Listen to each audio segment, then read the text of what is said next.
How to Get Away with Murder 101. Make sure the person investigating the case is your brother.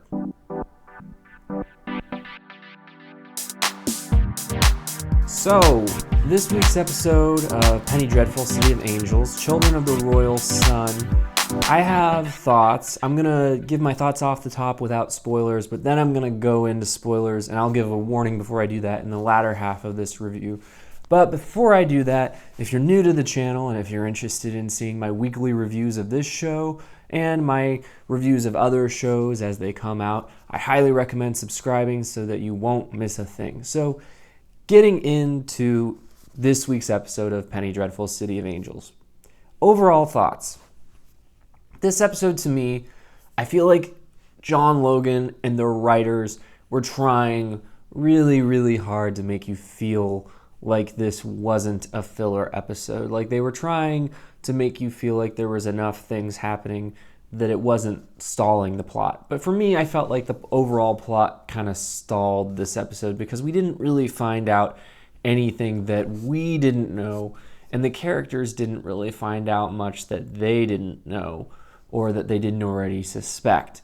The biggest, reveals I won't get into without spoilers, but basically I just felt like not a lot of development happened. But they really, really tried to make you feel like a lot was happening because they had 3 sex scenes, 2 dance scenes, and, just a lot of character interactions that I feel like were... I don't know that fan servicey is the right word because I don't know that this show has fans per se as of yet. I wouldn't know. You know what I mean? Like, I think that it's not like everyone was sitting there going, oh, I'm dying for a scene between this character and this character just yet, because I just don't think people care about these characters that much yet. But I feel like overall, part of the problem this show has been having is John Logan has been doing a really good job of just always having something happening. I appreciate that he doesn't waste scenes, but I feel that the reason that he's been able to do that is because he's had so much going on. He's filled the story with so many plot lines, and the downside to that is that I feel like this episode it became clear to me that certain plot lines are just not getting addressed in a timely manner. For instance, we've had almost zero forward momentum on the Hazlitt case since the police commissioner told Lewis and Tiago to just find someone and arrest them for it already. And, that should be an urgent thing, a relatively urgent thing, but most of that case just feels like nothing is going on. Lewis, obviously, immediately after that went off and started investigating the Nazis. And Tiago's investigation of the Hazlitt murder has basically consisted of him making goo-goo eyes at Sister Molly. So there really just hasn't been a whole lot of forward momentum on that plot, and this episode continues that trend. And it's fine that they have multiple storylines, but to me, you have to bring that in at some point, or it just becomes inconsequential. And at this point, I pretty much don't care about the Hazlitt case because we haven't heard anything about it in so long. And I mean, there was, a few developments this episode in that direction, but nothing major. So I'm definitely wishing that this show was more tightly written. If you want to see, something that similar to this deals with a Black Dahlia inspired case, or with the Black Dahlia case itself that actually focuses more on the murders, I would watch, I Am the Night on TNT with Chris Pine. That was a pretty good miniseries. Or one of my favorite movies that obviously inspired this, which is Chinatown, which is just a great movie. And if you want to see a mystery being constantly developed at a consistent pace and just having a focus, that was a good example. Here I feel that they've gotten sidetracked a lot, and I'm going to give more examples of that when I go into spoilers. But one thing I will also say is I feel like this show has mistaken identity for personality, because instead of developing Tiago's character, I feel like they've simply been, stuck in this position of, he's Chicano. He's the first Chicano detective on the LAPD, and that's the extent of his character development. Whereas with Lewis and some of the other characters that, have less of a racial identity or a sexual orientation identity, as is the case with some of these other characters, they actually take the time to develop them as characters. I feel like, you have to realize being a Chicano isn't character development per se. Like, it is something about you, but one Chicano man might be completely different from another Chicano man. Like, you could have completely different interests, completely different lifestyle choices, completely different people. So I feel like there's a little bit lacking there in terms of character development. And this episode, again, I feel like continues that trend. So overall, I feel like they tried to make you feel like a lot of stuff was happening, but to me, none of the stuff that happened was all that interesting. And this was the most bored I've been with this show since the pilot episode. So now I'm going to get into spoilers. So if you don't want spoilers, go ahead and stop for now and maybe come back later. Or if you don't mind spoilers, keep watching. So getting into this episode, I'm just going to talk about the things that stood out to me. As I said, I felt like they were trying really hard to make you feel like this episode had a lot going on so that you wouldn't feel like it was a filler episode. But to me, a lot of it was just side tangents. For instance, you have Commissioner Townsend, where I mentioned that this is like the fourth dance scene that we've had in this show. We have him dancing by himself as he waits for his lover, the German assassin, to show up. And, his sexuality is a small thing. Like, we're getting totally sidetracked from the plot line of the highways that the Germans want to build throughout the Los Angeles area.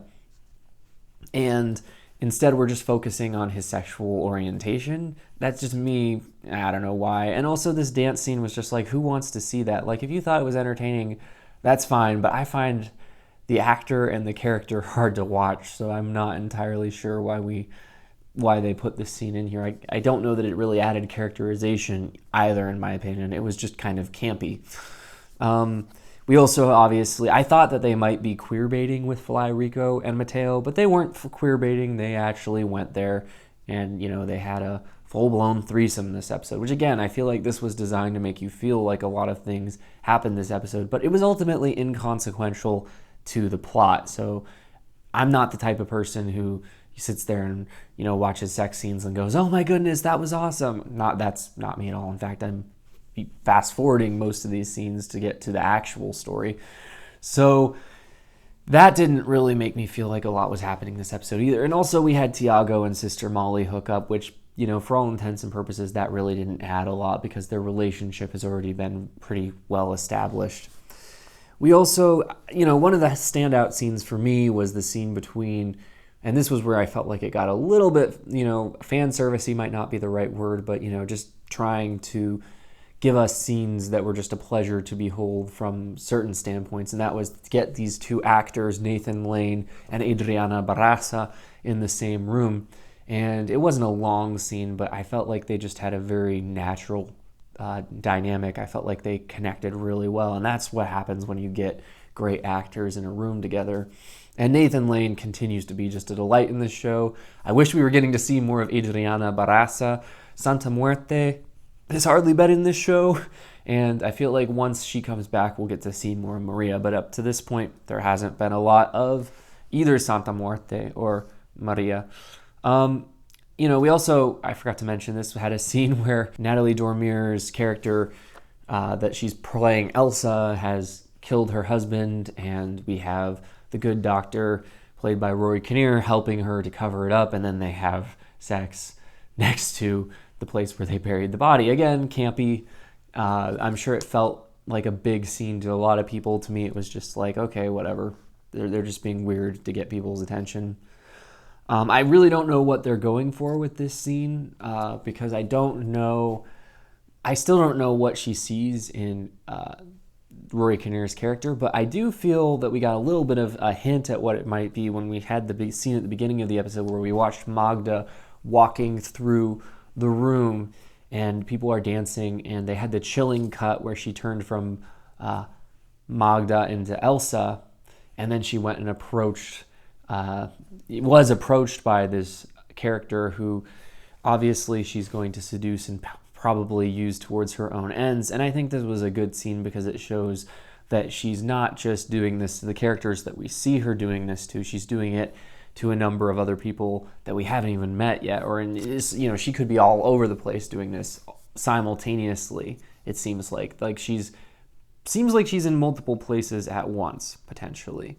And I thought that the line where she said, "And then you wanted to hurt me," to the guy, just letting him know that she knows his darkest desires, I thought that was pretty chilling and pretty insightful into her character, because she understands people's darkest desires and she's pushing them to follow through on those desires. The highlight of this episode, other than the scenes I've previously mentioned, I felt like was the dynamic between Lewis and Tiago. And we saw Richard Zovatto as Tiago this episode really grappling with the realization that his brother was the one who killed this police officer. And obviously the police officer, I don't know that he deserved to be murdered, but he probably deserved to go to prison. He probably deserved some kind of recompense for what he's done. But, this brutal, gruesome murder, I'm glad they followed up with Mateo afterwards and showed Johnathan Nieves just reacting to the guilt that he's feeling.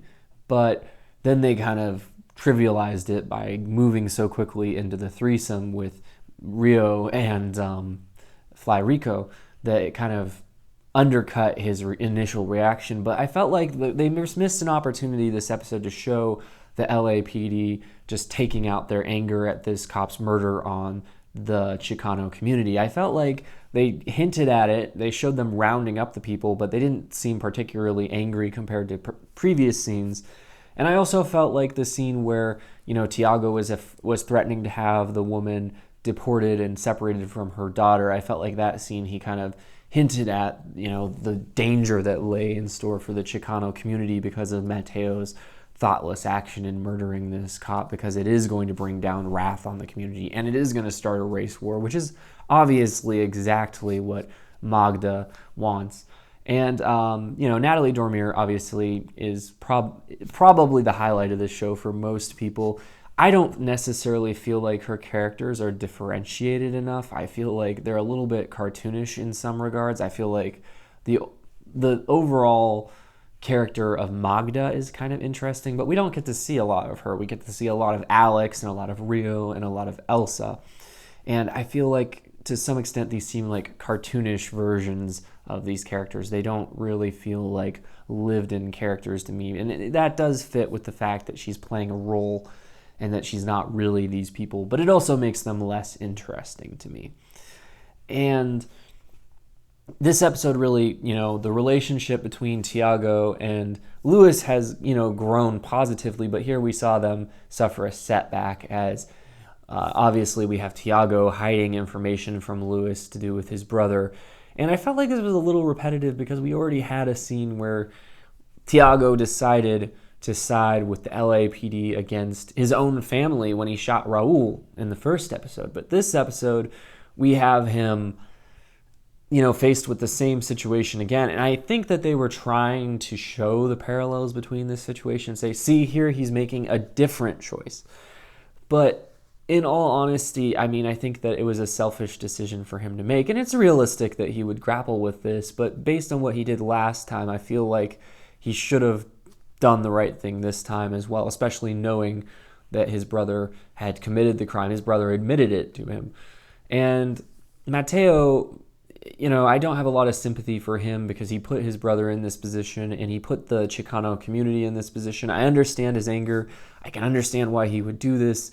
But at the same time, I've kind of written him off as a character. I feel like he's either going to die and that's going to put more baggage on Tiago, or I think he's going to end up running away to Mexico at the end, and that will be like some touching farewell scene. But I'm just not that interested in this character, to be honest. But, like I said, Tiago has already kind of gone through this situation trying to decide between the Chicano community and the police force. And I felt like to have him go through this decision again just felt unnecessary and kind of a little bit sloppy. I feel like he made his choice in the first episode and that had consequences. And to have him kind of go back on that choice now and do the opposite thing here, to me just felt like revisionism and kind of an unnecessary redo of the same situation and just having him do the opposite thing this time. I feel like they needed to have him go in a direction and then stay in that direction. I can understand that he is torn about what to do. I'm not saying that I don't understand the conflict. I'm just saying that I feel like having him make the decision in the first episode and then make the opposite decision here undercuts what happened in the first episode, as it makes it seem like he wasn't really making a decision to side with the police there. So those are my thoughts, but let me know what you thought in the comments. Let me know what scenes stood out to you, and let me know what plot lines you're excited about seeing them follow up on next week. That's my review of Penny Dreadful, City of Angels, Children of the Royal Sun.